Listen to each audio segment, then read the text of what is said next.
Magandang hapon po. Para po kumpinsahan ang panalangin, ating pong pinapakilala po natin ang ating assistant priest na si Father Fidel Opalencia. Mga kapatid, sa pagsasagawa po natin ng General Procession para sa lahat po ng mga deboto, sa lahat ng mga santo o mga puon na ating ipoprosesyon, nawa sa diwa ng panalangin at pakikibahagi, paglalakbay ngayong mga mahal na araw kasama ni Kristo, nawa ating pong pagnilayan ang kanyang mga ginawang sakripisyo para sa ating kaligtasan. Tumahimik po tayo muna sumandali. Sa ngalan ng Ama, ng Anak at ng Espiritu Santo, mga minamahal kong kapatid, manalangin tayo sa Diyos Amang makapangyarihan upang tayo ay maging kawangis ni Kristo at ng mga banal sa taimtim na pagdalangin sa tulong ng mga imahe na ating ipoprosesyon. Manalangin po tayo. O Panginoong naming Diyos, Ikaw ay bukal at simula ng lahat ng pagpapala at biyaya. Ibuhos mo ang iyong bendisyon sa lahat ng mga imahen na ito na aming ipoprosesyon na nagpapaalala ng iyong kabutihan, kabanalan at pagmamahal sa aming lahat, upang ang lahat ng dumulog at magdasal sa mga imahe na ito magtamo nawa ng iyong awa at biyaya.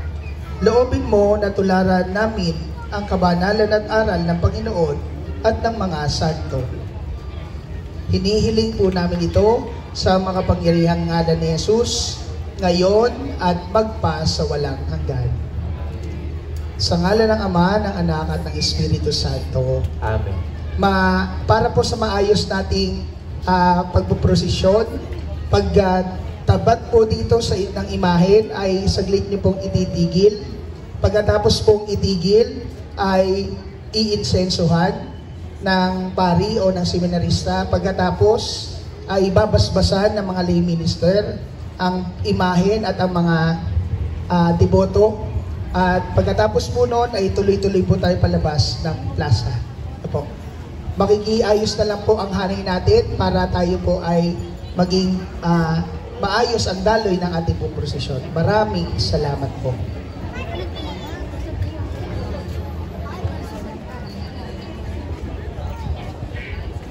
Marami pong salamat, Father Fidel Opalencia. Atin pong simulan para sa pagpapakilala sa mga banal na imahen ng Miyerkules Santo. Para sa unang bahagi, ang mga alagad ng ating Panginoong Hesus. Tunghayan natin ngayon ang mga apostol ng ating Panginoon na sumunod sa Kanya at naging saksi sa Kanyang pamamalaka dito sa mundo. Ang unang imahe po, San Pedro Apostol, sa pangangalaga ng angkan ng Silvana Advento Reyes. Si San Pedro, isa sa mga patron ng ating bayan, ang kinikilalang una at pinuno ng 12 alagad ni Kristo.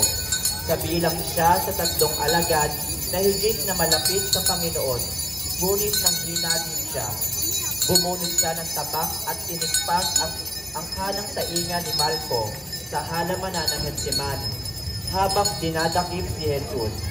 Ang simbolo niya ay manok dahil ito ang naging hudyat nang itinatuwa niya si Jesus ng 3 beses. San Pedro Apostol, ipanalangin mo kami.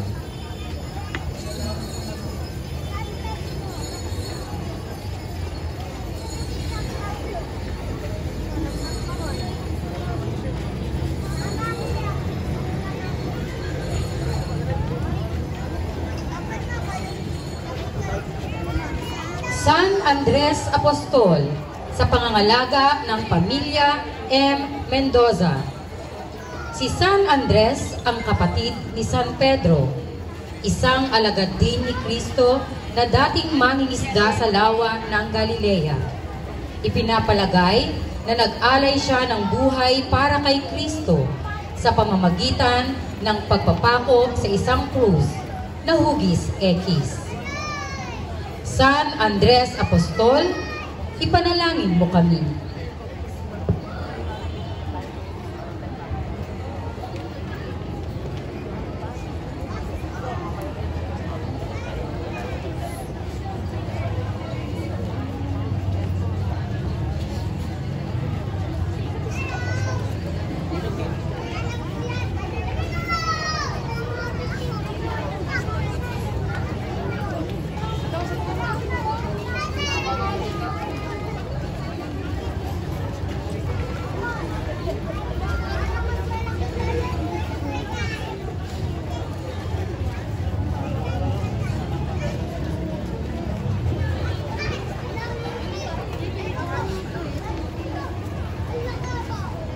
San Felipe Apostol, sa pangangalaga ni Ginoong Pio Ramos at pamilya. Si San Felipe ang isa sa mga kauna-unahang tinawag upang maging alagad ni Kristo, kasama ni San Andres. Simbolo niya ang tinapay dahil siya ang tinanong ni Kristo kung saan kukuha ng tinapay na ipapakain sa libo-libong tao. Napakain silang lahat ng Panginoon sa pamamagitan ng himala ng pagpaparami ng tinapay. San Felipe Apostol, ipanalangin mo kami.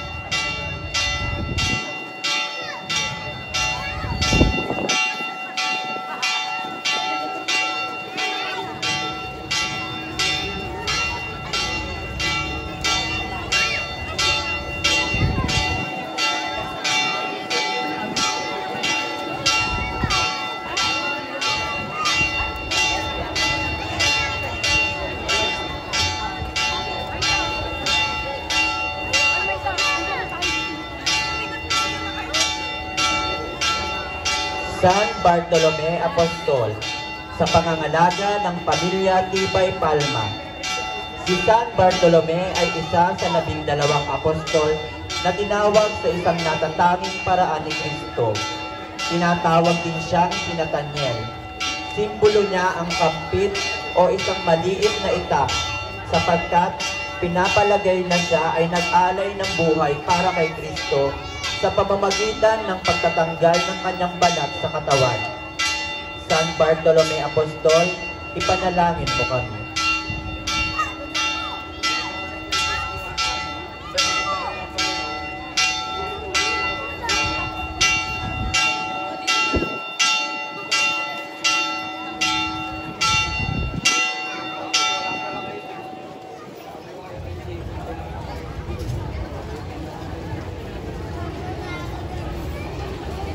Santo Tomas Apostol, sa pangangalaga ni Ginang Tinding Acero at pamilya. Si Santo Tomas ang alagad na hindi agad naniniwala at pati ang muling pagkabuhay ng Panginoon ay kanyang pinag-alinlangan. Ngunit siya ay sumampalataya din sa tulong at akay ng Panginoon. Tularan natin ang kanyang pagpapahayag ng pananampalataya kay Kristo. Santo Tomas Apostol, ipanalangin mo kami.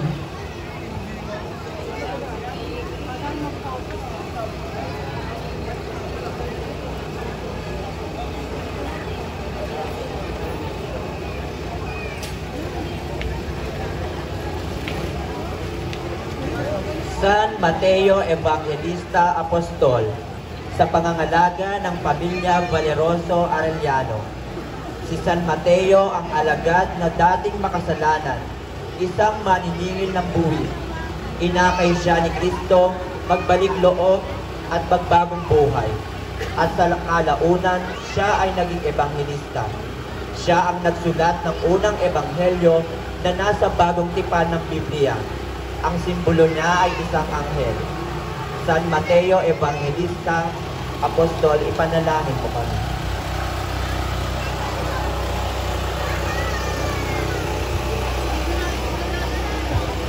San Santiago Menor Apostol, sa pangangalaga ng pamilya Gamara Peñafiel. Si San Santiago ang bata ay anak ni Alfeo at ni Maria Cleofe, at isa sa 12 apostol ni Kristo. Siya ang nagsulat ng isang sulat o epistola sa Bagong Tipan, ang sulat ni Apostol Santiago. Nanghina din siya tulad ng ibang mga alagad noong si Jesus ay nagpakasakit na para sa kaligtasan ng sanlibutan. San Santiago Menor Apostol, ipanalangin mo kami.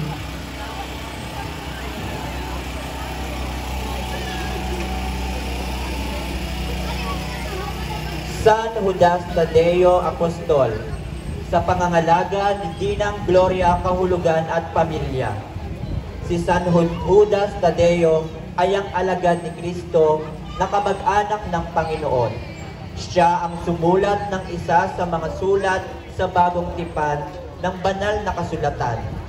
Ang sulat ni San Judas, nanghina din siya tulad ng ibang mga alagad noong si Jesus ay dakikin na ng mga Hudyo. San Judas Apostol, ipanalangin mo kami.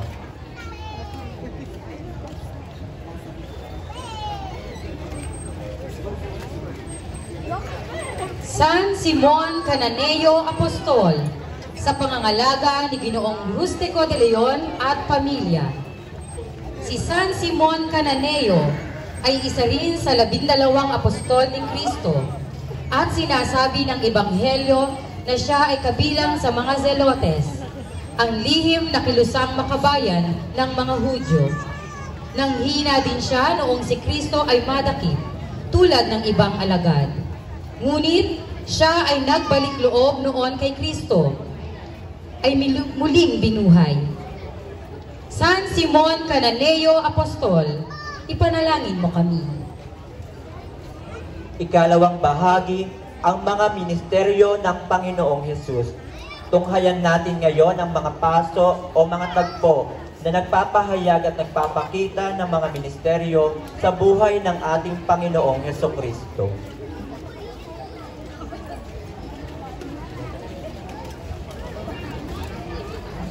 La Despedida, ang pagpapaalam ni Jesus kay Maria sa pangangalaga ng Pamilya Advento Pasyon.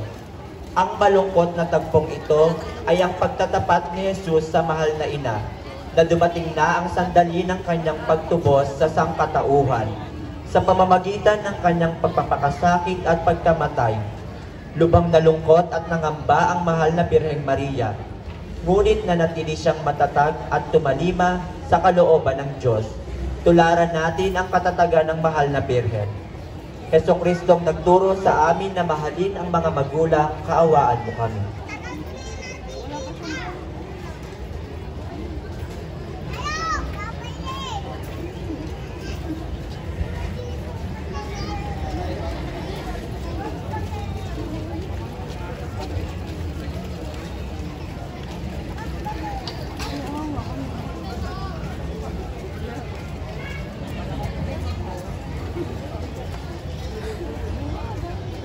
Ang pagbibinyag kay Jesus ni San Juan Bautista sa pangangalaga ni Ginoong Florencio Perez at pamilya.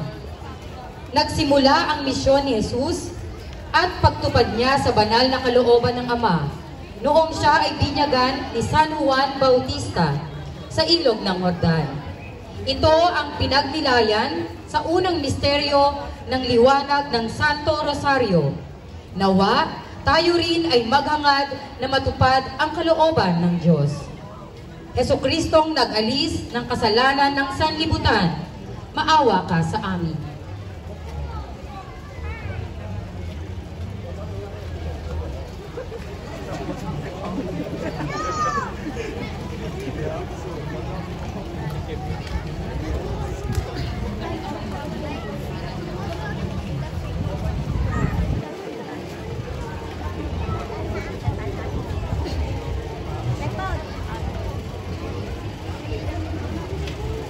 Ang pagtukso kay Jesus sa disyerto sa pangangalaga ng pamilya Flores Verdan Padilla.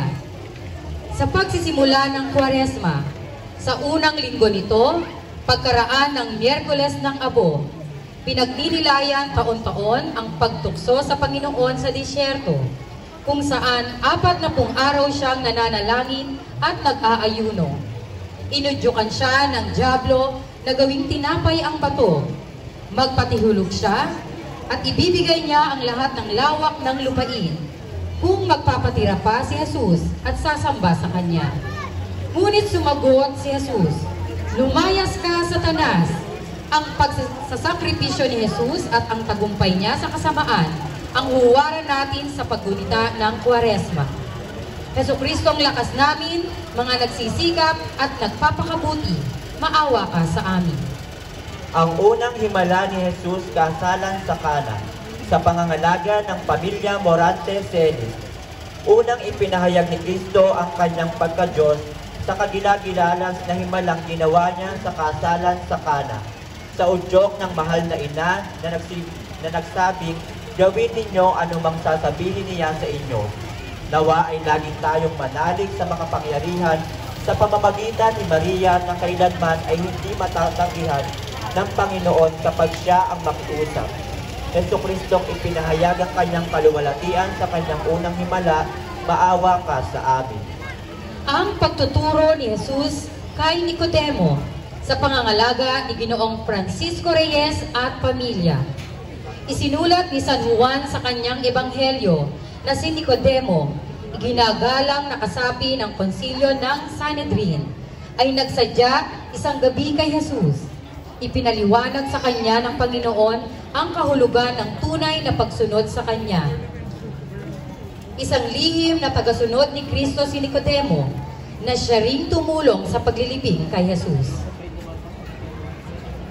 Ang pangangaral ni Jesus sa babaeng Samaritana, sa pangangalaga ni Ginoong Romeo Magano at pamilya. Sa ikatlong linggo ng Kwaresma, natunghayan natin sa ebanghelyo ng linggo ang tagpong ito. Ang pag-uusap ni Jesus sa babaeng taga-Samaria na kanyang inakay na magbalik loob at magbagong buhay. Naway pagsisihan din natin ang ating mga pagkakamali at maghangad na makamit ang tubig ng buhay na ibinibigay ni Jesus upang hindi na tayo mauuhaw. Jesucristong tubig ng buhay na walang hanggan, kaawaan mo kami.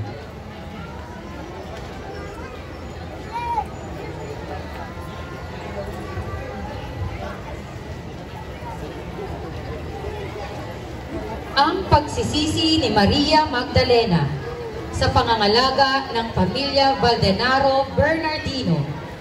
Tinutukoy na isang makasalanan si Maria Magdalena na pinagmula ng 7 demonyong pinalayas ng Panginoon mula sa kanya. Siya ay nagsisi at naging isa sa mga 4 na alagad ni Kristo. Tayo nawa ay magbalik loob din at magbagong buhay.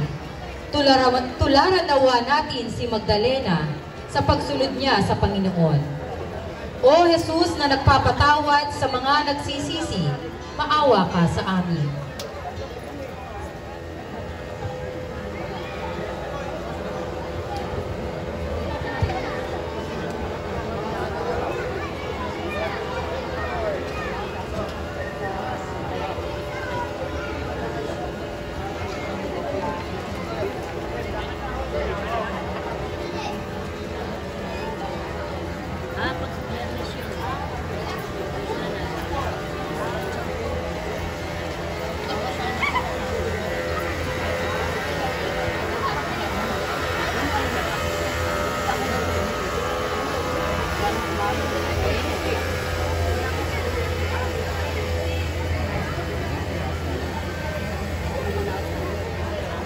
Ang pangangaral ni Jesus, Sermon sa Bundok, sa pangangalaga ni Ginang Rita Llamoso de Leon at pamilya. Nang makita ni Jesus ang napakaraming tao, umakyat siya sa bundok. Pagkaupo niya, lumapit ang kanyang mga alagad at siya'y nagsimulang magturo sa kanila ng madaming bagay tulad ng kung sino ang mapapalad at mga makatuturuan tungkol sa kautusan, pagkagalit laban sa pangangalunya, panunumpa laban sa paghihiganti at pagmamahal sa kaaway. Naway ang mga turo ni Jesus ay tumimo sa ating mga puso't isipan upang hindi tayo mapunta sa kapahamakan. Hesukristo, gantimpala ng mga mapapalad na pinalulugdan ng Diyos, kaawaan mo kami. Ang pagpapatigil ng unos ni Jesus sa pangangalaga ng pamilya Ocampo Perez. Noong araw na iyon, sinabi ni Jesus sa kanyang mga alagad na tayo ay tumawid sa dagat. Nangyari nga ito at nagkaroon ng isang malakas na unos. Si Jesus ay nakatulog ng oras na iyon. Ginising siya ng mga alagad dahil sa takot na sila'y taglayin ng unos. Ngunit nang magising nila si Jesus, sinabi niya sa hangin at alon na pumayapa ka at tumigil nga ang unos. Jesukristong sandigan namin sa mga unos ng aming buhay, kaawaan mo kami.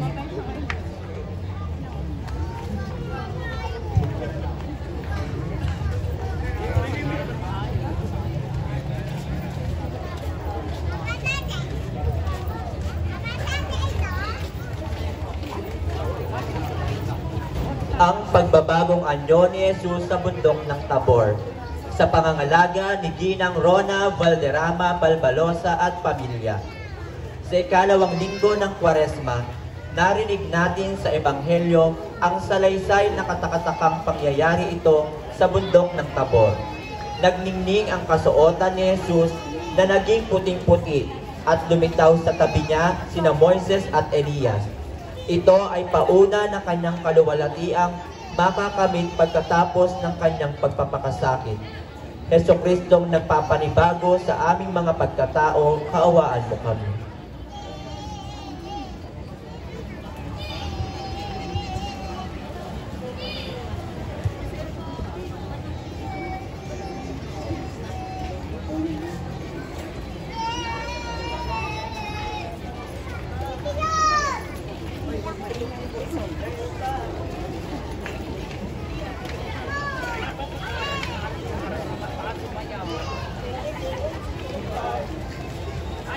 Ang pagpapala ni Jesus sa mga bata sa pangangalaga ni Ginang Nora Salaveria at pamilya. Tinawag ni Jesus ang batang lalaki at pinatayo ito sa harap ng mga alagad. Pagkatapos sinabi niya sa kanila, "Kung hindi kayo magiging gaya ng mga bata, hindi kayo makakapasok sa kaharian ng Diyos. Ang pinakadakilang tao sa kaharian ay dapat maging kagaya ng batang ito. Dahil ang maliliit na bata ay hindi nag-iisip kung sila ay mas importante kaysa iba."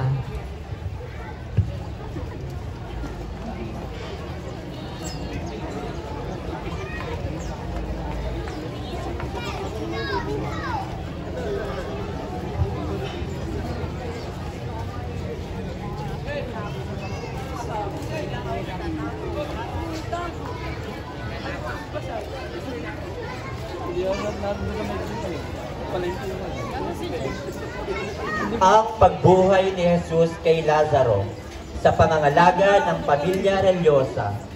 Tumingala si Jesus sa langit at sinabi, "Ama, nagpapasalamat ako sa iyo sapagkat dininig mo ako at alam kong lagi mo akong dinirinig. Ngunit sinasabi ko ito dahil sa mga taong naririto upang maniwala silang ikaw ang nagsugo sa akin." Pagkasabi nito ay sumigaw siya, "Lazaro, lumabas ka." Lumabas nga si Lazaro na nababalot ng telang panlibing ang mga kamay at paa. May nakabalot ding tela sa mukha niya. Inutos ni Jesus sa kanila, "Kalagan ninyo siya at nang makalakad siya."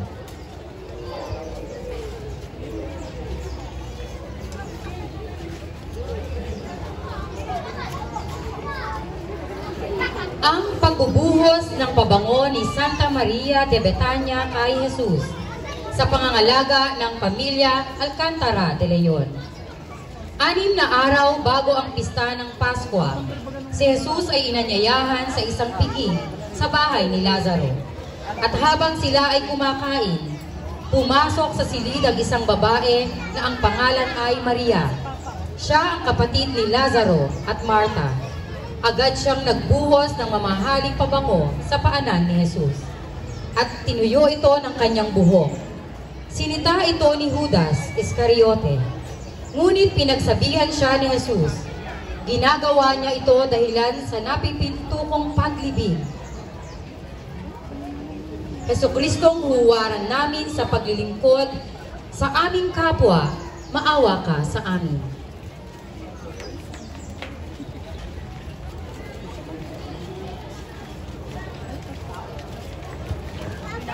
Ang pagtangis ni Jesus sa bayan ng Jerusalem sa pangangalaga ni Ginoong Rustico Valdenaro at pamilya. Si Jesus ay tumangis para sa mga kababayan ng Hudyo. Ito ay nagpapakita ng kanyang kalungkutan na bunga ng katigasan ng puso at saradong kaisipan ng mga taga-Jerusalem. Lahat na maaaring gawin ng Diyos para sa kanila, para sila ay akayin sa katotohanan at kaligtasan, ay nagawa na niya. Ngunit sila ay patuloy pa rin tumatanggi at tumatalikod sa kanyang pagmamahal, at sa kahuli-hulihan ay ang pag-aalay ng buhay ni Jesus sa krus ang nagpapatunay ng dakilang pag-ibig ng Diyos di lamang sa mga taga-Jerusalem kung hindi sa buong sangkatauhan. Jesucristong tumatangis sa bawat ating pagkakasala, patawarin mo po kami. Ang pagmamalasakit ni Jesus sa templo sa pangangalaga ni Ginang Edna Razo at pamilya.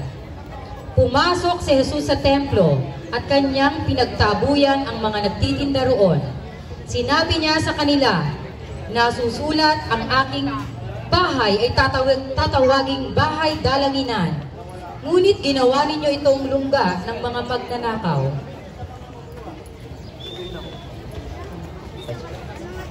Para sa ikatlong bahagi, ang pagpapakasakit ng Panginoong Hesus.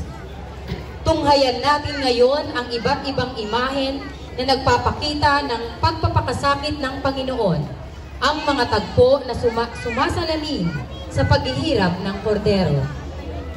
La humenta ang matagumpay na pagpasok ni Jesus sa Jerusalem sa pangangalaga ng pamilya Valdenaro. Ilang araw bago magpakasakit si Jesus, matagumpay siyang pumasok sa lungsod ng Jerusalem at ipinagbunyi siya ng mga tao na naglatag ng mga balabal sa kanyang daraanan habang nagwawagayway ng palaspas. Samahan natin ang Panginoon di lamang sa masasayang sandali, kundi rin naman sa mga sandaling pagpapakasakit. Jesucristo, Hari ng sanlibutan, kaawaan mo kami. La Ultima Cena, ang huling hapunan sa pangangalaga ng angkan ng Kastilyo. Ang huling hapunan, itinatag ng banal na misa kung saan ibinigay ng Panginoon ang kanyang sarili sa ating lahat sa banal na Eucharistia. Itinatag din niya ang kaparian na kanyang mga alagad. Nawa ay pahalagahan nating lagi ang banal na misa na siyang pagsasariwa sa uling hapunan. Jesucristong inihain ang sarili alang-alang sa amin, kaawaan mo kami.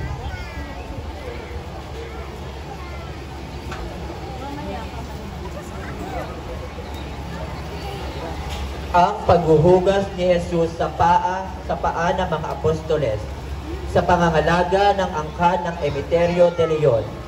Sa huling pagtitipon niya kasama ang mga alagad bago siya mag-alay ng buhay sa krus ng kaligtasan, ibinigay sa atin ng Panginoon ang dakilang kautusan na magmahalan tayo tulad ng kanyang halimbawa.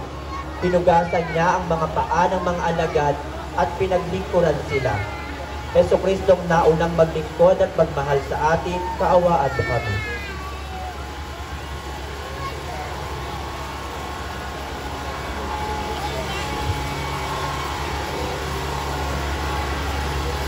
Ang pananalangin ni Jesus sa halamanan ng Getsemani sa pangangalaga ng angkan ni Ginoong Antonio Adrias. Pagkatapos ng huling hapunan, nagtungo si Jesus sa halamanan ng Getsemani at doon ay nanalangin sa Diyos Ama. Lubos niyang ipinagpighati ang sasapitin niyang pagpapakasakit at paglipas ng kanyang mga alagad. Nagpawis siya ng dugo sa tindi ng hapis at tinulungan siya ng isang anghel mula sa langit. Jesucristong naging masunurin sa kalooban ng Ama, kaawaan mo kami.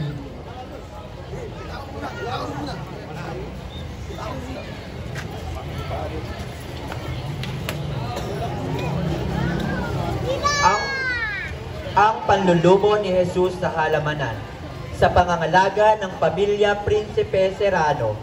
Sabi ni Jesus sa kanyang ama, "Ama, kung maaari po ay ilayo mo sa akin ang kopang ito, ngunit huwag ang kalooban ko ang masunod, kundi ang kalooban mo."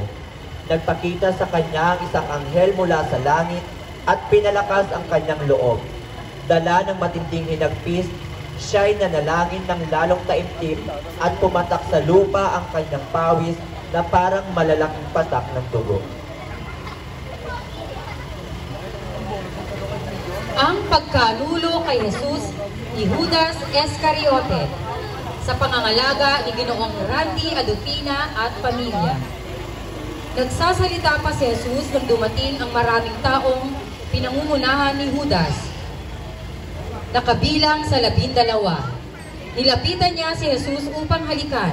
Subalit, tinanong niya si Jesus, "Judas, ipagkakanulo mo ba ang anak ng tao sa pamamagitan ng isang halik?" Ito ang hudyat ng pagkakanulo ni Judas kay Jesus. Jesucristong naghahapis sa pagkakanulo ng isang kaibigan, kaawaan mo kami.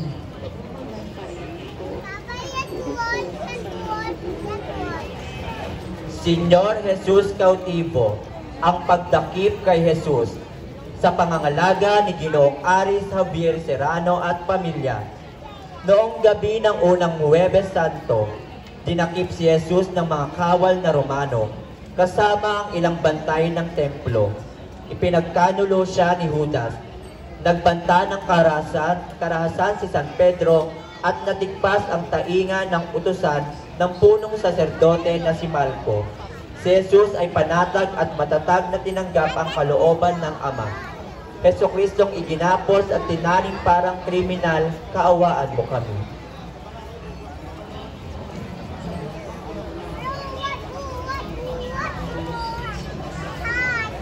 Ang pagharap ni Jesus kay Caiphas sa pangangalaga ng angkan ng Basilya Aselahado Ilaw.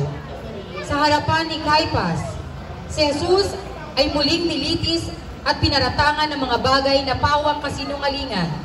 Sarado na ang isip at kalooban ng mga saserdote, mga pariseyo, mga eskriba para kay Jesus.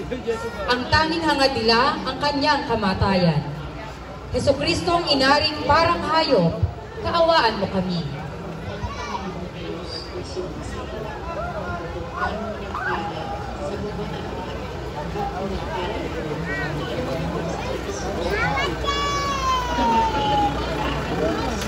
Panalangin mo kami ngayon, iniiwan.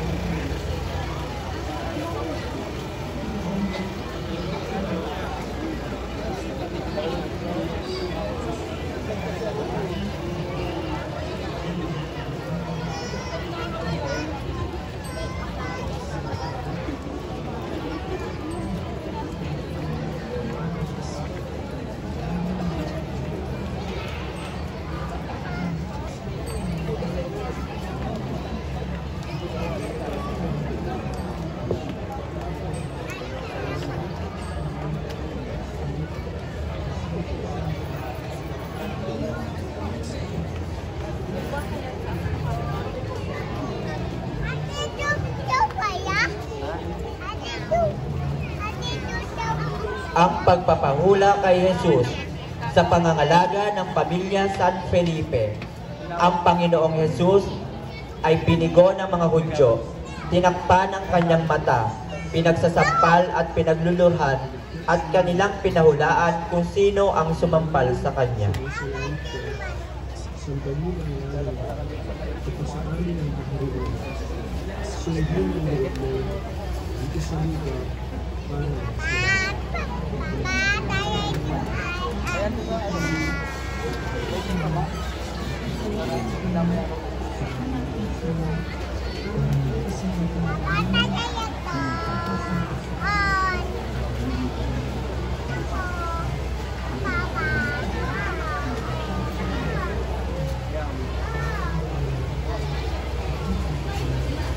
Ang pagkatuwa kay Jesus ni Simon Pedro sa pangangalaga ni Ginang Mirna Manzano at pamilya. Si San Pedro, ang matapang na pinuno ng mga apostol, ay nanghina din ayon sa pinagpauna ni Kristo sa huling hapunan. Kahit pa si Jesus ay itinatuwa ni Pedro, kailanman ay hindi nanghina ang pagkilala at pagmamahal ni Jesus para sa kanya. Tayo man ay patuloy na minamahal ni Jesus kahit pa tayo ay nagkakasala sa kanya.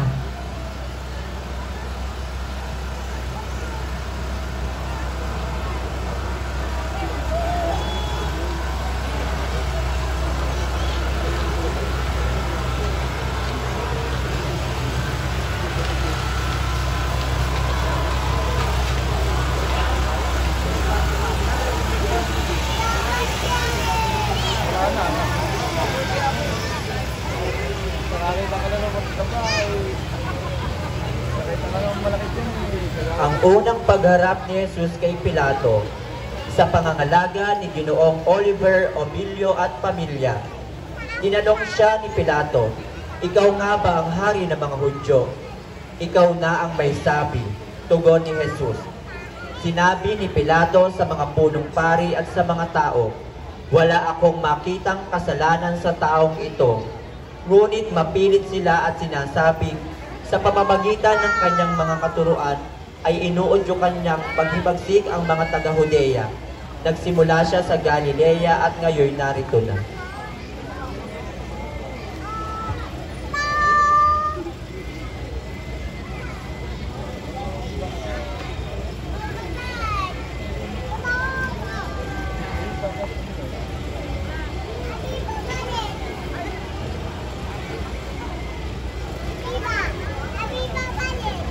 Ang pagharap ni Jesus kay Herodes sa pangangalaga ni Ginoong Dindo Menjola at pamilya.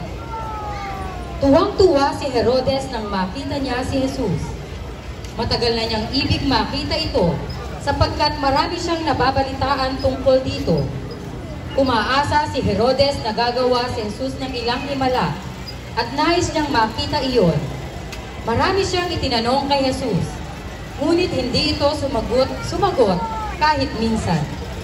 Samantala, ang mga punong pari naman at ang mga tagapagturo ng kautusan ay nakatayo doon at walang tigil ng kapaparatang kay Jesus. Dahil dito, siya'y hinamak at tinuya ni Herodes at ng mga kawal nito. Siya ay dinamitan nila ng mamahaling damit.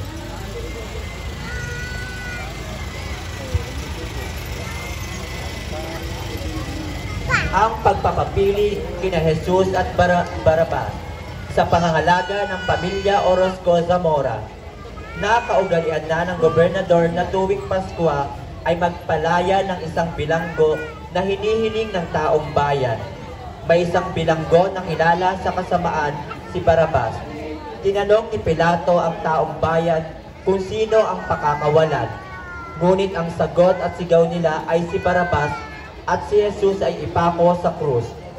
Nang makita ni Pilato na wala siyang magawa dahil nagsisimula ng magkagulo ang mga tao, nagpakuha siya ng tubig at naghugas ng kamay sa harap ng mga tao at sinabi, "Wala akong pananagutan sa kamatayan ng taong ito. Ito'y bunsod sa panaginip ng kanyang asawa na si Claudia, na huwag siyang makialam sa taong walang kasalanan." Pinalaya si Barabas, ipinahagupit si Jesus at ibinigay sa mga sundalo upang ipako sa krus. Ang pagkagapos ni Jesus sa haliging bato sa pangangalaga ng angkan ng Valdez Pinoza. Buong kapanatagang tinanggap ni Jesus ang kanyang malupit at kalunos-lunos na pagpapakasakit at pagkagapos sa haliging bato, alang-alang sa ating kaligtasan. Buong loob niyang tinanggap ang banal na kalooban sa kanyang Ama. Nawa, tayo rin ay maging matatag sa mga paghihirap sa ating buhay.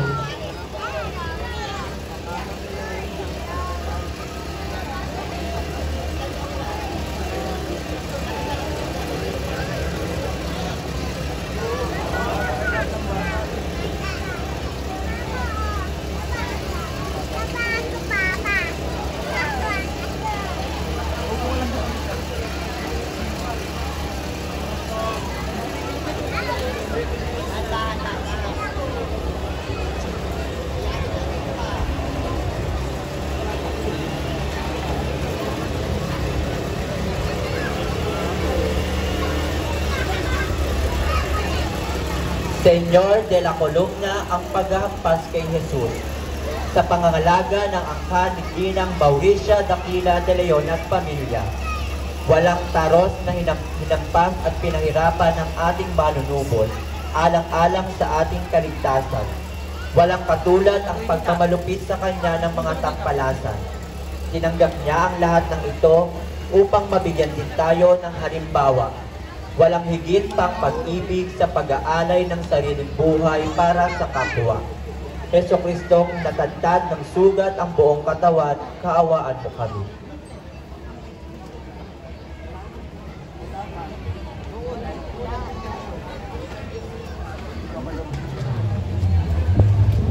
Senyor Jesus desmayado, ang panlulupay ni Jesus sa pangangalaga ng angkan ng Relyosa Leopando. Nanlupaypay si Kristo sa matinding paghahampas na ginawad sa kanya ng mga lilong Hudyo. Ang lahat ng ito'y pagpapahayag ng kanyang pagmamahal sa atin. Nawa, makatugon din tayo sa pagmamahal na ito ng Panginoon sa pamamagitan sa pagkalinga sa ating kapwa, lalo na yung mga mahihirap at mahihina. Jesucristong nawalan ng malay tao, kaawaan mo kami.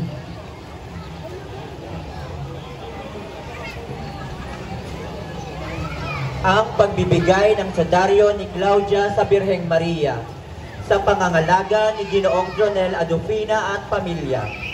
Si Claudia Procula ang asawa ni Poncio Pilato, gobernador ng Judea na humatol kay Jesus. Ayon sa sinaunang tradisyon, inabutan niya ng telang puti na pambalot sa bangkay ang mahal na birhen upang mapahid ang dugong sumambulat sa paghahampas kay Jesus, upang hindi masayang at matapon ang kamahal-mahalang dugo ng Panginoon. Mahal na Birheng Maria, ipanalangin mo kami.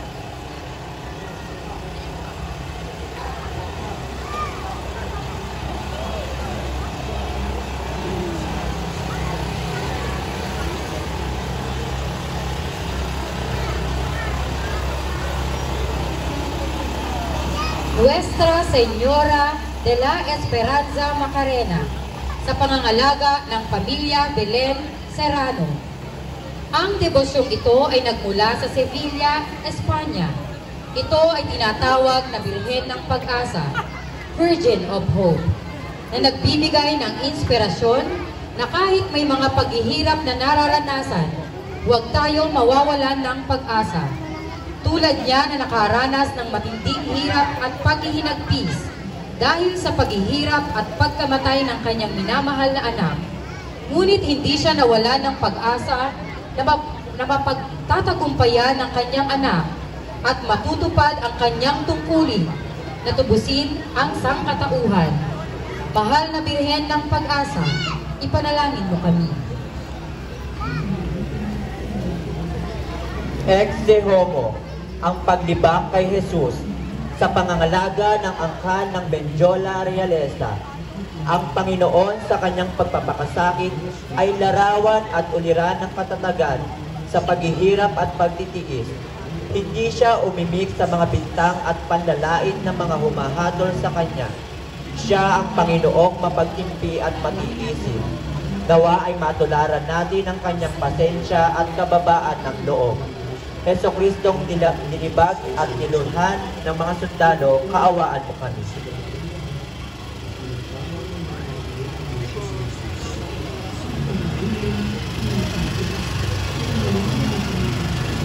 Ang pagpapatanaw kay Jesus ni Pilato sa pangangalaga ng pamilya de la Rosa Cordova. Ecce homo, ito ang tao, sabi ni Pilato. Pagkatapos sabihin, inalis ng alagad ni Pilato ang kasuotan ni Jesus at sinigaw ng mga taong bayan na ipako siya sa krus. Tinanong ni Pilato sila kung bakit nila gustong ipapako ang hari nila at sinabi nila na wala silang hari kundi ang Cesar. Naway huwag nating tularan si Pilato sa kanyang naging ugaling ito na mas sinunod niya ang sinasabi ng ibang tao na kasinungalingan kaysa sa kanyang saloobin na katotohanan. Jesucristong nagtiis ng paglilibak sa taong bayan, kaawaan mo kami. Ang Diyos ay sumasa iyo. Bukod kang pinagpala sa babaeng lahat, at pinagpala naman ang iyong anak na si Jesus.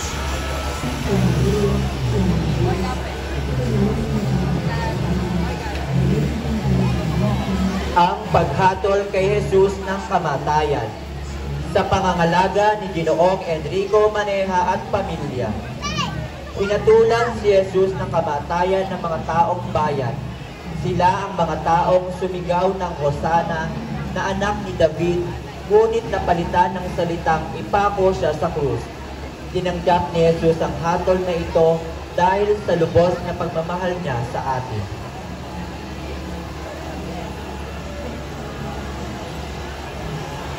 Ang pagtanggap ni Jesus sa kanyang krus sa pangangalaga ni Ginang Annabel Ibanez Adrias. Matapos magawaran ng sentensya, iniatang na ang krus sa balikat ng ating Panginoon. Ang tagpong ito ay hango sa pasyong mahal.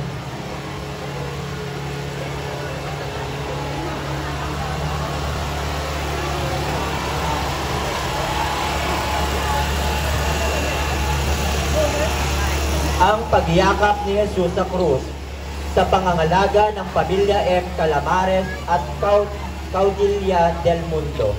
Ito ay nagpapahiwatig sa atin na handa ang ating Panginoong Jesus sa kanyang mararanasang paghihirap. Alam niya na dito niya mapapatunayan kung gaano niya tayo kamahal. Nawa tayong mga tagasunod niya ay matuturing yumakap sa ating mga krus o mga pagsubok at palaging sumunod sa Kanya.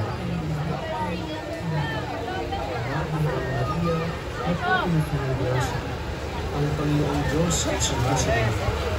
Bukod kang pinagpala sa babaeng lahat, at pinagpala naman ang iyong anak na si Jesus. Nuestro Señor Padre Jesus del Gran Poder, ang pagpasan ni Jesus ng krus sa pangangalaga ng pamilya Dames at Valdenaro. Ito na ang pagsisimula ng pagtahak sa daan patungong Kalbaryo. Pinasan ni Jesus ang krus na mas lalong pinapabigat ng ating mga kasalanan. Ito ay kanyang tinanggap dahilan sa kanyang pagmamahal sa sangkatauhan.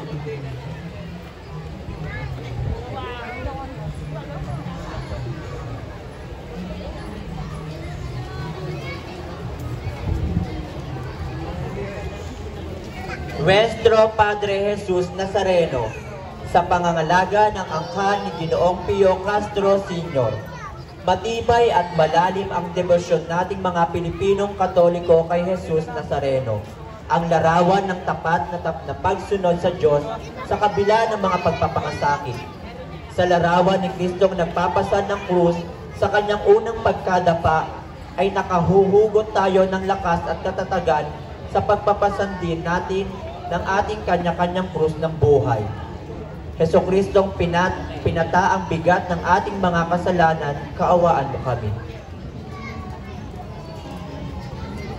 Ang pagpapahid ni Veronica sa mukha ni Jesus sa pangangalaga ni Ginang Nila Ortiz Shoemaker. Sinasabi ng banal na ebanghelyo na may mga kababaihang tumatangis na nakita nila si Jesus na nagpapasan ng kanyang krus. Si Santa Veronica ay marahil na isa sa mga kababaihang ito na nagpahid sa mukhang nadidiliman ng Panginoon dahil sa ito'y tigmak ng dugo. Nalarawan ang banal na mukha o ang divino rostro sa kanyang birang.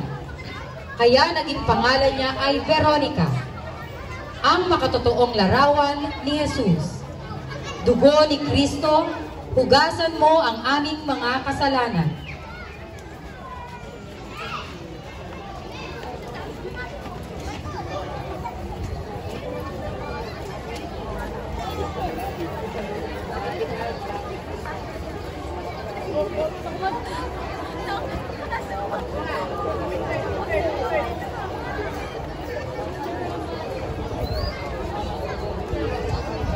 La Segunda Caída, ang ikalawang pagkadapa ni Jesus sa pangangalaga ng samahang Smallville Club. Si Jesus ay nasubasok, di lamang minsan kundi ilang beses, sa ilalim ng mabigat na krus na kanyang pinapasan. Ang mabigat na krus na iyon ay ang ating mga kasalanan na tinanggap niya sa kanyang sarili upang tayong lahat ay maligtas. Pasalamatan natin at purihin ang kagandahang loob ng Diyos sa atin.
Ang pagkasalubong ni Jesus sa mga babae ng Jerusalem sa pangangalaga ng pamilya de los Reyes Aduana.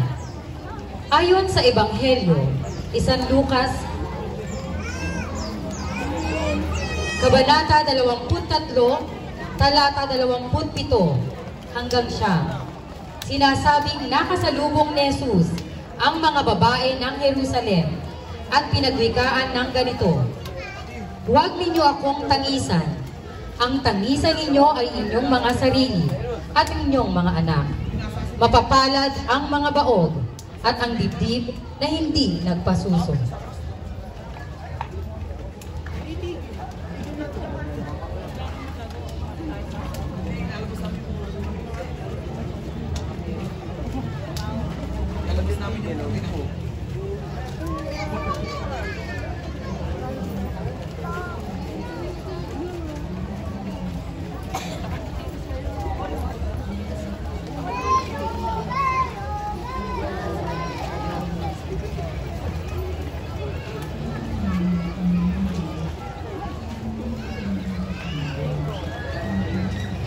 La Tercera Caída, ang ikatlong pagkadapa ni Jesus sa pangangalaga ng pamilya Valderrama Potencia.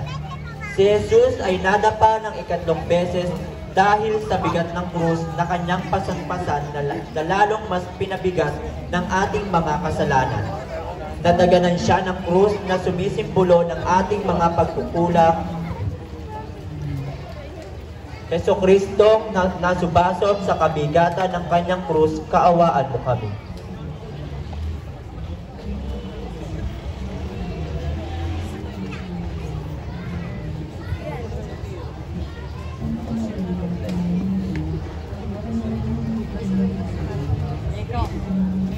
Ang pagtanggi ni Jesus sa inumin, ang pampamanhid na alak sa pangangalaga ng pamilya Cabral Gonzalez. Si Jesus ay inalok na uminom ng pampamanhid na alak ng mga kawal.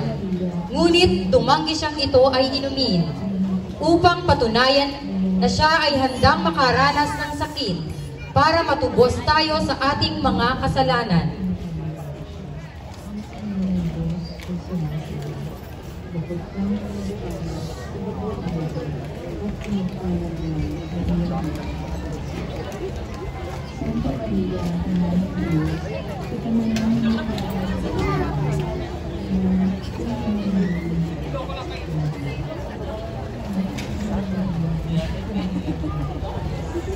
Señor de las Peñas, ang pagtanggap ni Jesus sa kanyang kamatayan sa pangangalaga ng pamilya Cabellosin. Ang pagtanggap ni Jesus sa kanyang kamatayan. Tinanggap ni Jesus ang kalooban ng kanyang Ama na tubusin tayong lahat sa ating mga kasalanan. Ito ang pagpapatunay kung gaano tayo kamahal ng Diyos. handa niya ialay ang kanyang buhay para sa kaligtasan natin. Jesucristong mababang loob na sumunod sa kalooban ng Diyos, kaawaan mo kami.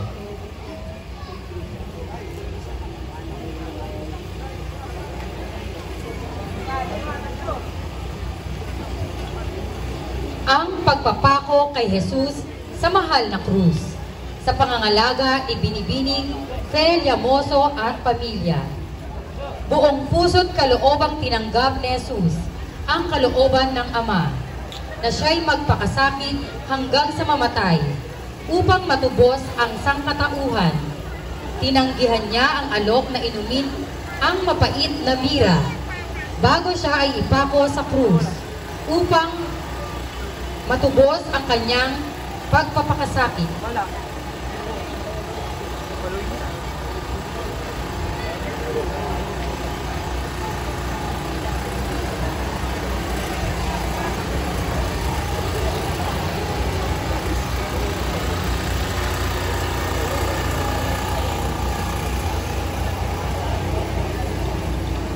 Nuestra Señora de la Amargura, ang mahal na ina ng kapait-paitang hapis, sa pangangalaga ng angkan ng M. Ang mahal na birhen ng kapait-paitang hapis habang binabagtas niya ang lansangan ng kapaitan o mas kilala sa tawag na lansangan ng amargura. Ayon sa pasyong mahal, ganito na lamang ilarawan ang hapis na naramdaman ni Maria habang kanyang nasaksihan ang mahal na pasyon ng ating Panginoong Jesucristo, na halos ilarawan sa isang lansangan na puno ng kapaitan at kapighatian. Tularan nawan natin si Maria sa kanyang pagsunod sa kalooban ng Diyos ng may katahimikan. Mahal na Birhen ng kapait-paitan, ipanalangin mo kami.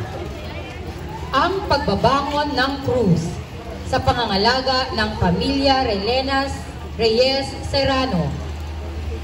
Tapos na ang paglalakbay ng Kalbaryo.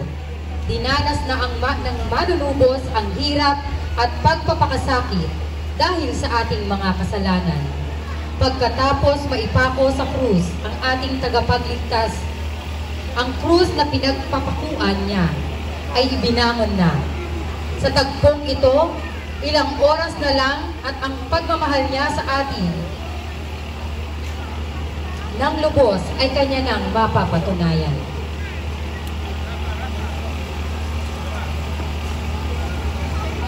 Ang pagkabayubay ni Jesus sa krus sa pangangalaga ng pamilya Alcantara Gomez. Pinupuri ka namin at sinasamba, O Panginoon, sapagkat sa pamamagitan ng iyong mahal na krus ay iniligtas mo ang mundo. Ibinayubay ang ating Panginoon upang tayo ay mailigtas niya sa kasalanan.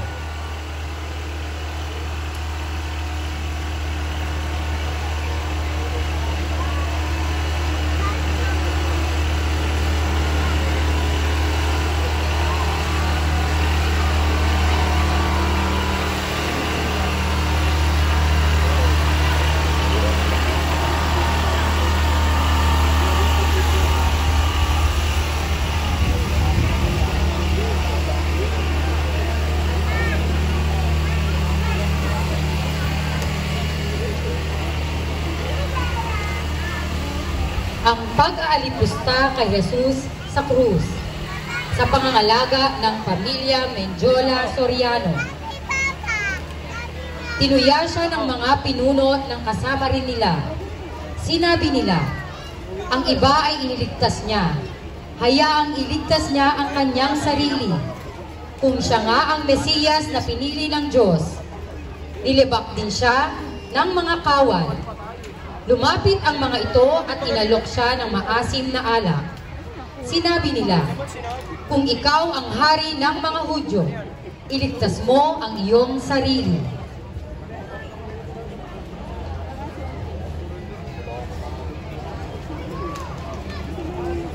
Ang pagpapatawad ni Jesus kay Dimas sa pangangalaga ng pamilya Realesa Rivera.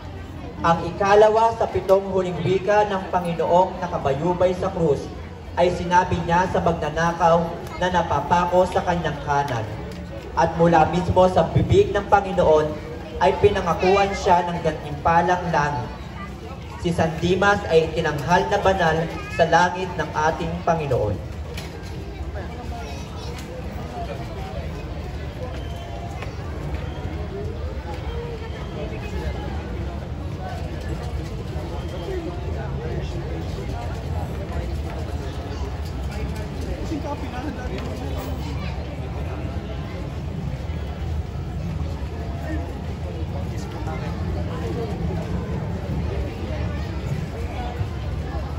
Ang pagdaing ni Jesus sa kanyang ama sa pangangalaga ng Pamilya de la Rosa, Masakupan.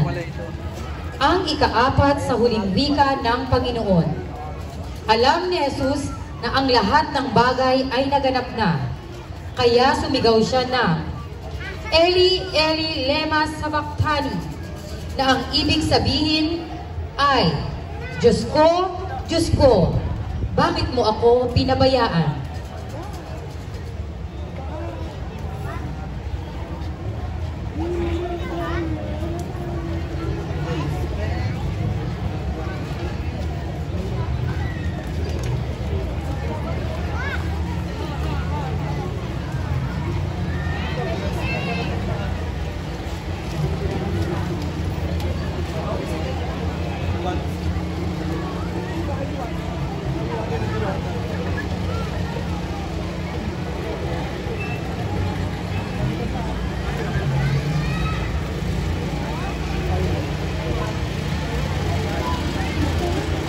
Ang pagpapainom ng suka at apdo sa pangangalaga ng Pamilya Atelahado Quintero. Sumigaw si Jesus, ako'y nauuhaw. Mayroong sisidlang pulo ng maasim na alak. Pinasa ng mga kawal ng mabuti ng maasim na alak ang isang espongha. Inilagay nila ito sa isang sanga ng hisopo at idiniit sa kanilang bibig.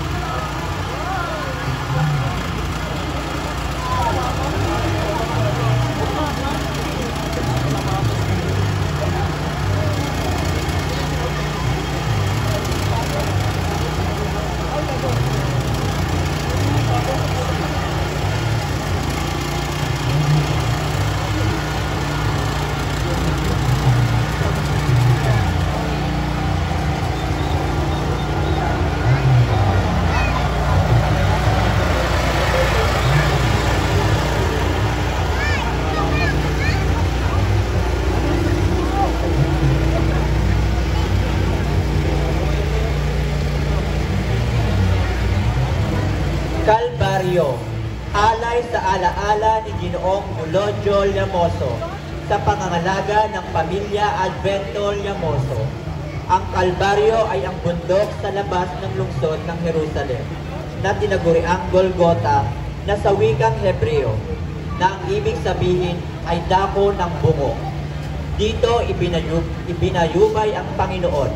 Itinaas siya sa pagitan ng langit at lupa upang maging tulay ng tao sa lupa patungo sa Diyos sa langit.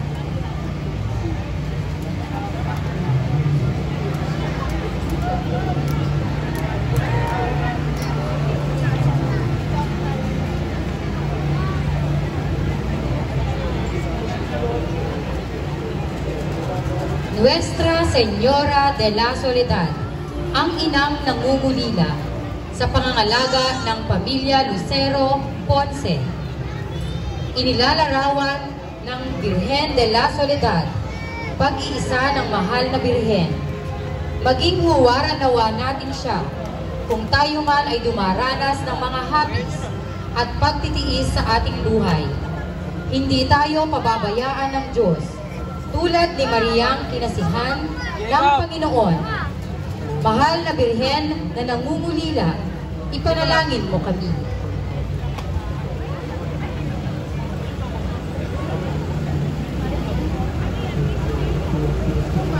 Para po sa ikaapat na bahagi, ang mga disipulo ng Panginoong Jesus. Tunghayan natin ngayon ang mga disipulo ng Panginoon na nakasaksi sa kanyang buhay dito sa mundong ibabaw.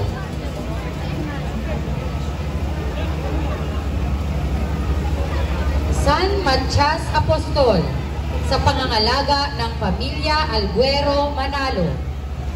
Si San Matias ay isang tagasunod ni Jesus na naging apostol pagkaraan lamang ng kanyang muling pagkabuhay.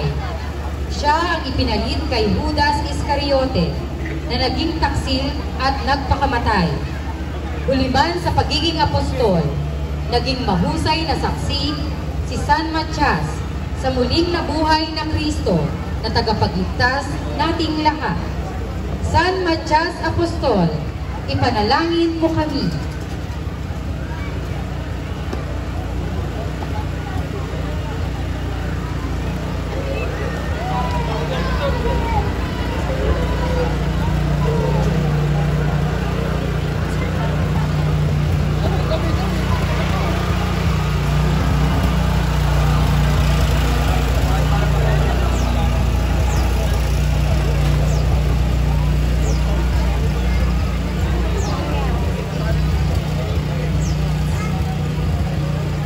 San Jose Barsabas Justo, sa pangangalaga ni Ginoong Dennis de los Santos at pamilya. Ayon sa gawa ng mga apostol, siya ay kasamahan ni San Matias. Siya ay si Jose na tinatawag na Barsabas at tinagurian ding Justo. Naging tagasunod ng Panginoon at naging martir ng simbahang Katoliko. San Jose Barsabas Justo, ipanalangin mo kami.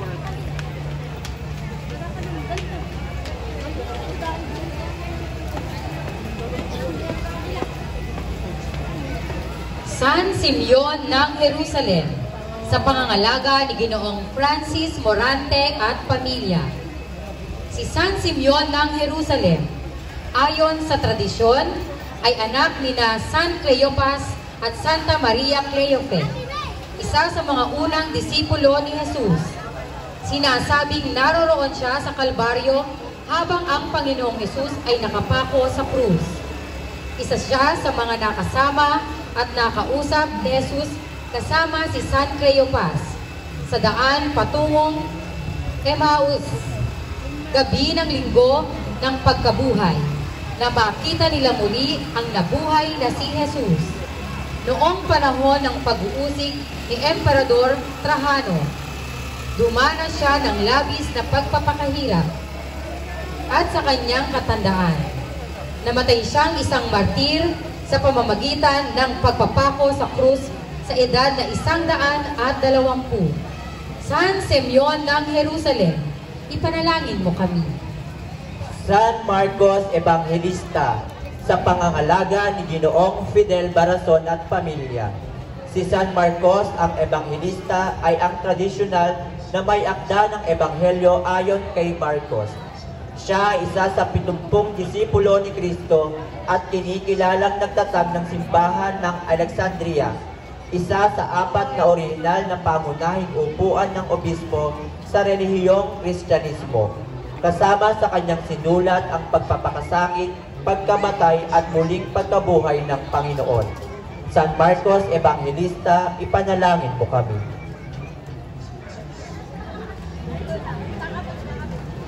San Lucas Evangelista, sa pangangalaga ni Ginang Anita Palyara at pamilya.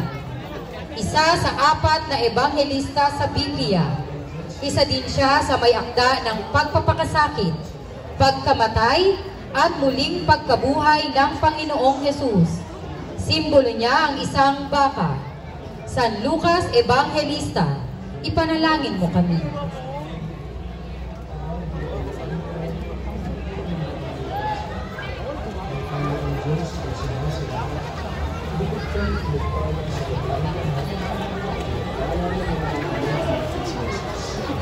San Lazaro ng Betania, sa pangangalaga ng angkan ni Mauricia Daquila de Leon. Si San Lazaro ang isa sa mga matatalik na kaibigan ni Jesus na naghandog ng kanyang tahanan sa nayon ng Betania sa Panginoon at sa kanyang mga apostol kung sila ay nagtutungo sa Jerusalem. Sa Ebanghelyo ni San Juan, Kabanata 11, isinalaysay kung paanong si San Lazaro ay binuhay na muli ng Panginoon mula sa kamatayan. San Lazaro, ipanalangin mo kami.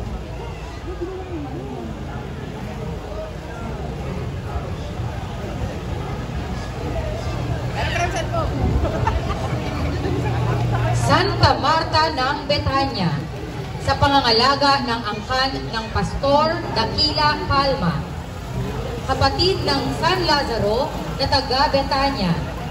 Sa Santa Marta, ang isa sa mga matatalik na kaibigan at tagasunod ni Kristo. Lagi siyang abala sa paghahanda kapag naging panauhin niya ang Panginoon sa kanyang tahanan sa Betania. Sa gitna ng kanyang kalungkutan sa pagkamatay ng kapatid na si Lazaro, ipinahayag pa rin niya ang pananalig kay Jesus. Santa Marta ng Betania, ipanalangin mo kami.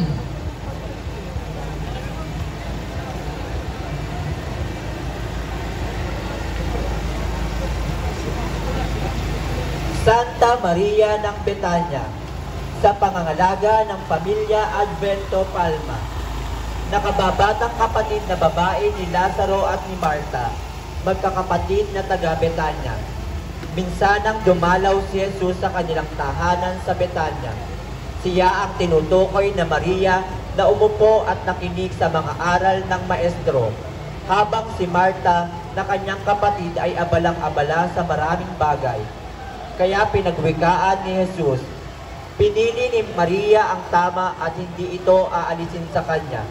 Siya ang nagbuhos ng pabango sa paanan ni Jesus bilang pasasalamat sa pagkabuhay na muli sa kanyang kapatid na si Lazaro, ilang araw bago naganap ang kanyang pagpapakasakit. Santa Maria ng Betania, ipanalangin mo kami. Santa Veronica, sa pangangalaga ng angkan ng Advento Pagtakhan. Si Santa Veronica ang isa sa mga kababaihang tagasunod ng Panginoon na sinasabing ang ginang na nagpahit ng kanyang mukhang nadidiliman dahil sa ito'y tigmak ng dugo, pawis at alikabok. Sinasabing nabulabog si Veronica sa ingay ng mga tao, trompeta at pakaka. Kaya't lumabas siya ng kanyang tahanan upang malaman kung ano iyon. Nakita niya si Jesus na tigmak ng dugo ang katawan. Nilulurahan at sinasaktan, nahabag siya at dali-dali siyang lumapit dito at pinunas ang kanyang birang o belo sa mukha nito. Nalarawan sa kanyang birang ang kabanal-banalang mukha o ang divino rostro. Kinilala si Santa Veronica bilang patrona nating mga tagapangalaga ng mga imahen. Dahilan ng kanyang pag-ingat, pagmamahal sa kamahal-mahalang mukha ng Panginoon. Ang kanyang pangalan na Vero, na nangangahulugang totoo, at Ikone, na nangangahulugang larawan. Jesus, alang-alang sa iyong mukha na natigmak sa dugo, at iyong binayaang malarawan sa birang ni Veronica, kaawaan mo kami.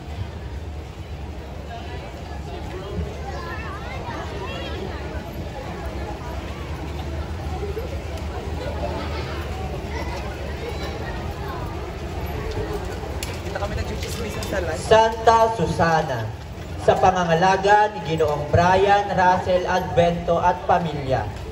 Binabanggit ng Ebanghelyo na may mga kababaihang nagmula sa Galilea na sumunod kay Jesus hanggang sa kanyang pagpapako sa krus.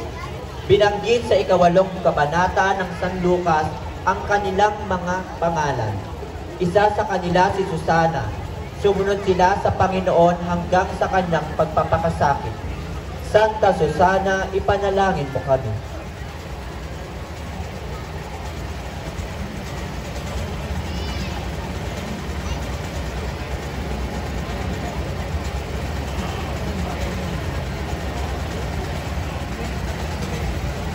Santa Maria, ina ni Juan Marcos, sa pangangalaga ng pamilya Salazar Laksamana. Isa si Santa Maria, ina ni Juan Marcos, sa mga kababaihang tagasunod ng Panginoon. Nagmula sa bansang Cyprus. Siya ang ina ni San Marcos, ang nagsulat ng 2 Ebanghelyo at kamag-anak ni San Barnabas. Sa kanilang bahay sa Jerusalem, sa isang silid sa itaas, idinaos ang senakulo o ang huling hapunan ng Panginoon at ng kanyang mga alagad. Dito rin sa kanyang tahanan naganap ang Pentecostes o ang pagbaba ng Espiritu Santo.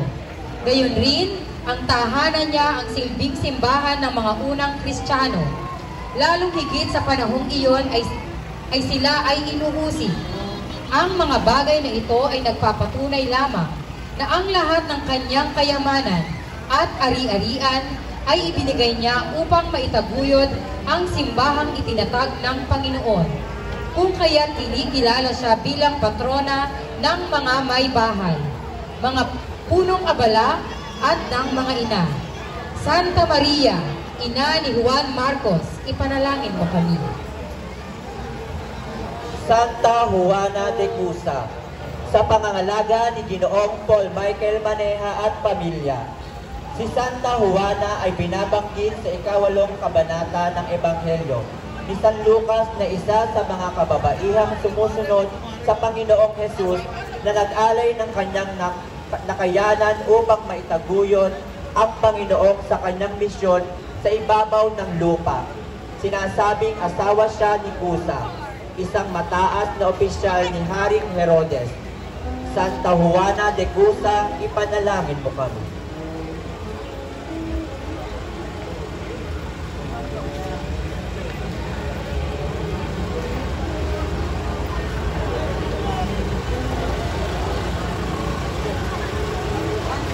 Santa Maria Salome, sa pangangalaga ng angkan ni Mauricia Daquila de Leon, isa sa mga kababaihang tagasunod ni Jesus. Siya ang asawa ni Zebedeo at ina ng mga apostol na si Santiago at Juan. Siya na naghahawak ng insensaryo na isinuob sa mahal na bangkay ng Panginoon sa paglilibing sa kanya. Marahil ay kamag-anak din niya ang mahal na Birhen. Santa Maria Salome, ipanalangin mo kami.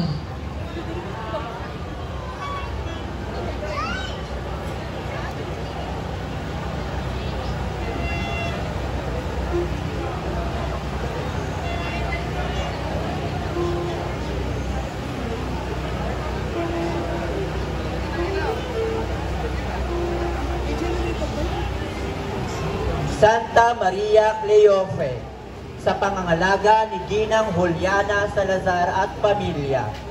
Si Santa Maria Cleofe ay ang asawa ni Cleophas, na kapatid ni San Jose, na ina ng mga apostol ni Santiago at Judas Tadeo, isa sa mga tagasunod ni Jesus na nakiramay sa kanya at sumama sa mahal na Birhen hanggang sa paanan ng krus. Nabanggit siya sa Ebanghelyo ni San Juan, Kabanata 11, talata 25. Naroon din siya nang si Kristo ay inibig at isa siya sa mga kababaihang nagtungo sa libingan noong madaling araw ng linggo ng muling pagkabuhay. Tangan niya ang kamanyang na isusuog sa bangkay ni Jesus. Santa Maria Cleofe, ipanalangin mo kami. Santa Maria Jacobe, sa pangangalaga ng pamilya Flora de Rosas. Si Santa Maria Jacobe, ang marahil pinapalagay na asawa ni Alfeo at ina kung gayon si Santiago at Juan na mga apostol ni Kristo. Kaya siya tinaguriang Jacobe ay dahil siya ang ina ni Santiago at ang Jacob o Jacobe ay pangalang katumbas ng Santiago. Tangan niya ang walis na panglinis ng puntod ng Diyos Anak. Santa Maria Jacobe, ipanalangin mo kami. Santa Maria Magdalena, sa pangangalaga ng angkan ng Rodenas, ang pinakatanyag na kababaihang tagasunod ni Kristo na dati-rati ay makasalanan na nagbalik loob at naging disipulo ng Panginoon. Siya ang babaeng nagbuhos ng mamahaling pabango sa paa ng Panginoon at pinunasan ng kanyang mahabang buhok, ang huwaran ng mataimtim na pagsisisi, pagbabalik loob sa Diyos at pananalig sa Kanya hanggang sa huli, ang pangunahing saksi muling pagkabuhay ng Panginoon. Kung kaya't siya tinaguriang Apostola Apostolorum, ang apostol ng mga apostol, dahilan sa kanyang pagpapahayag sa mga alagad na nakita niya ang Panginoon. Santa Maria Magdalena, ipanalangin mo kami.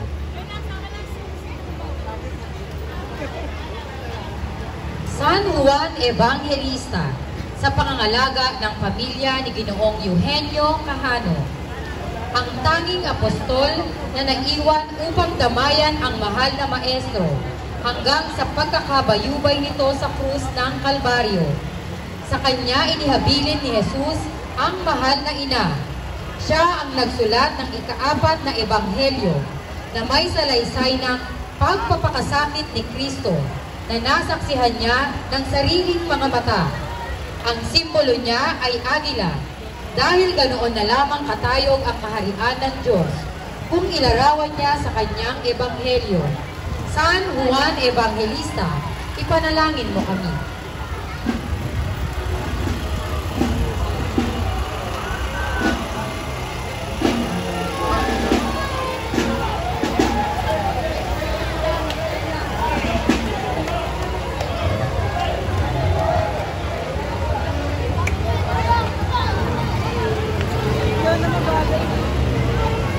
Mater Dolorosa, Ina ng Awa, sa pangangalaga ng angkan ng Advento, ang mahal na Birhen, inang tigib ng hapis at sakit, siya ang pinakahuwaran nating lahat sa pagsunod kay Kristo hanggang sa wakas, hanggang sa kanyang pagpapakasakit sa krus.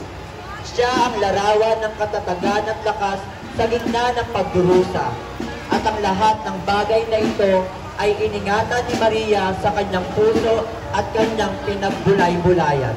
Kay linis ang puso ni Maria na pinaglagusan ng mga hapis at sakit, ipanalangin mo kami.